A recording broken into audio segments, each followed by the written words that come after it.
کہ قرآن کو لے کر جو غلط فہمی ہے ہمارے ذہنوں میں اور جو مس انڈرسٹوڈ کیا گیا ہے اس معاملے کو، یعنی یہ کہ بھئی علماء کرام صرف قرآن کو سمجھ سکتے ہیں، باقی عوام جو ہے قرآن کو سمجھ نہیں سکتی اور سمجھنا نہیں چاہیے، تو یہ معاملہ غلط ہے۔ یعنی یہ بیسیکلی اس کا عقل سے بھی اس کو جو ہے آپ کو یہ بات سمجھ میں نہیں آئے گی، اور شرعاً بھی یہ درست نہیں ہے، کیونکہ اللہ نے تو جگہ جگہ پر عوام کو ایڈریس کرتے ہوئے یہ بات سمجھائی ہے کہ کیا تم قرآن کو سمجھتے نہیں ہو، کیا تم اس میں غور و فکر نہیں کرتے ہو، کیا تم نصیحت حاصل نہیں کر رہے ہو؟ ہے کوئی نصیحت حاصل کرنے والا؟ سورۃ القمر، اس میں تقریباً 4 یا 5 مرتبہ یہ آیت ریپیٹ ہوئی ہے کہ وَلَقَدْ يَسَّرْنَا الْقُرْآنَ لِلذِّكْرِ فَهَلْ مِن مُدَّكِرٍ، ہم نے قرآن کو سمجھنے کے لیے آسان کر دیا ہے، نصیحت کے لیے آسان کر دیا ہے کوئی نصیحت حاصل کرنے والا؟ اسی طرح جو ہے اِنَّا أَنزَلْنَاهُ قُرْآنًا عَرَبِيًّا لَعَلَّكُمْ تَعْقِلُونَ، یہ سورہ یوسف کی آیت نمبر 2، اس میں اللہ نے یہ بات کہی ہے، یعنی عرب سے، قرآن تو عربوں پر نازل ہوا تھا نا، یعنی اس زمانے کے لوگ تو عرب تھے نا، تو پھر اسلام تو جو ہے دنیا کے اندر پھیلا ہے، تو عربوں سے یہ بات کہی جا رہی ہے کہ یہ ہم نے قرآن جو ہے عربی میں نازل کیا ہے۔ عربی میں نازل کرنے کے پیچھے کی وجہ کیا بتائی اللہ نے؟ کہ تاکہ لعلکم تعقلون، تاکہ تم سمجھ سکو، انڈرسٹینڈ کر سکو جو بات ہم کہنا چاہ رہے ہیں۔ تو اس سے پتہ یہ چلا، اس سے بات یہ نکلتی ہے کہ اصل میں قرآن کے نزول کا مقصد تو اس کو سمجھنا ہے، اور یہ تو سیدھی بات ہے نا کہ سمجھیں گے نہیں تو پھر ہدایت کہاں ہے، پھر نصیحت کہاں ہے، پھر اللہ کی معرفت کہاں ہے، پھر جو گائیڈ لائنز قرآن نے دی ہے اس کو سمجھنے کی بات ہی کہاں ہے جب ہم سمجھنے کی کوشش ہی نہ کریں گے؟ تو یہ عقل میں بھی آنے والی بات نہیں ہے، شرعاً بھی غلط ہے، اور قرآن کا جو پرائمری مقصد ہے اس کے بالکل اگینسٹ ہے کہ ہم صرف قرآن پڑھتے رہیں اور اس کو سمجھے نہیں، بس سمجھنا جو ہے وہ علماء کرام کا کام ہے، وہ سمجھیں گے تو وہ کافی ہو جائے گا۔ That is wrong from each and every angle, یعنی یہ سوچ ہماری نہیں ہونی چاہیے، بلکہ تمام انسانیت کی ہدایت کا یہ سامان ہے، ھدی للناس اللہ نے اس کو کہا ہے، تو یہ ھدی للناس کب بنے گا؟ جب اس کو سمجھا جائے گا۔ تو میرے بھائیوں، اس حوالے سے جو ہے پہلی بات تو میں نے کہی کہ ماشاءاللہ کئی ایک لوگ اس چیز کی طرف آ رہے ہیں، اور ماشاءاللہ قرآن کو جو ہے پورے اہتمام کے ساتھ، روزانہ تفسیر کے ساتھ، اس کے ایکسپلینیشن کے ساتھ، کیونکہ آپ تفسیر پڑھیں گے نا، ایک آیت پڑھی آپ نے، اب مفسرین جو ہوتے ہیں ماشاءاللہ علماء مفسرین، انہوں نے بڑی محنت سے تفاسیر لکھی ہے، کیوں لکھی ہے؟ ہمارے لیے لکھی ہے۔ اب آپ پڑھیں گے ایک آیت، اس کا ترجمہ ان سے پڑھیں گے، پھر جو ہے اس کے ضمن میں اس سے ریلیٹڈ جو بیک گراؤنڈ ہے اس کا، کیسے یہ آیت نازل ہوئی ہے، کیسے یہ سورہ پورا چیپٹر جو ہے اس کا پورا بیک گراؤنڈ دکھایا جائے گا، اس کے شان نزول کے اسباب کیا تھے، اور اس کے جو ہے مطلب کیا پیچھے بیک گراؤنڈ تھا، کیا پس منظر کیا تھا، یہ پورا جو ہے وہ بیان کرتے ہیں، اور پھر جو ہے اس آیت کے ایکسپلینیشن میں احادیث کو لے کر آتے ہیں، صحابہ کے آثار کو لے کر آتے ہیں، صحابہ کے اعمال کو لے کر آتے ہیں، تو اس سے آپ کو جو ہے ایک ٹاپک کو سمجھنا جو ہے بالکل آسان ہو جاتا ہے، تو اس وجہ سے قرآن کی ایکسپلینیشن ضروری ہو جاتی ہے۔ تو اب ایک بات تو میں نے کہی کہ لوگ آ رہے ہیں ماشاءاللہ اس چیز کو سمجھنے کے لیے، روزانہ کئی ایک کارگزاریاں ہیں ماشاءاللہ، اور پورے مطلب یوں سمجھ لے کہ معاشرے کے اندر یہ چیز اگر زندہ ہو گئی تو انشاءاللہ تعالیٰ اس کا ہمیں ایک بڑا نتیجہ دیکھنے کو ملے گا۔ سیکنڈ، کہ کچھ لوگوں کی طرف سے اعتراض یہ ہے جو میں نے پہلے کہا کہ بھئی قرآن کے حوالے سے جو ہے مطلب ہمیں سمجھنا نہیں چاہیے،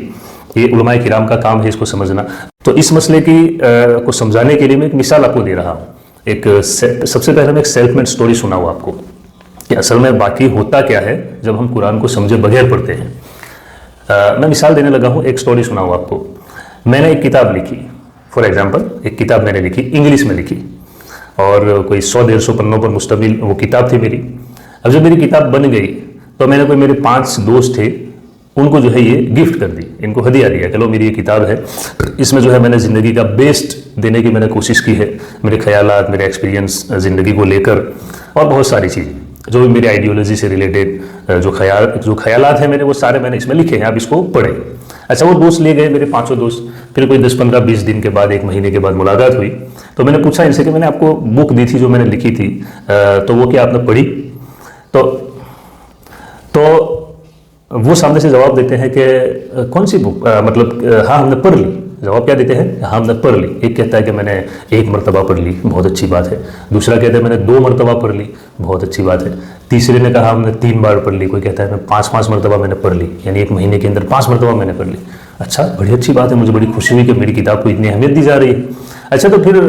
میں نے آگے سے سوال کیا کہ وہ کتاب میں نے کیا سمجھانے کی کوشش کی ہے، کیا مطلب اس کا اگر آپ شارٹ میں کوئی 2-3 لائن میں مجھے بتائیں گے کہ میں نے کیا اس میں دینے کی کوشش کی ہے؟ تو آگے سے 5 کا جواب یہ آتا ہے کہ یہ تو ہمیں سمجھ میں ہی نہیں آیا۔ تو اب میں پوچھتا ہوں کہ کیوں سمجھ میں نہیں آیا؟ تو وہ آگے سے کہتے ہیں کہ اس لیے کہ ہم تو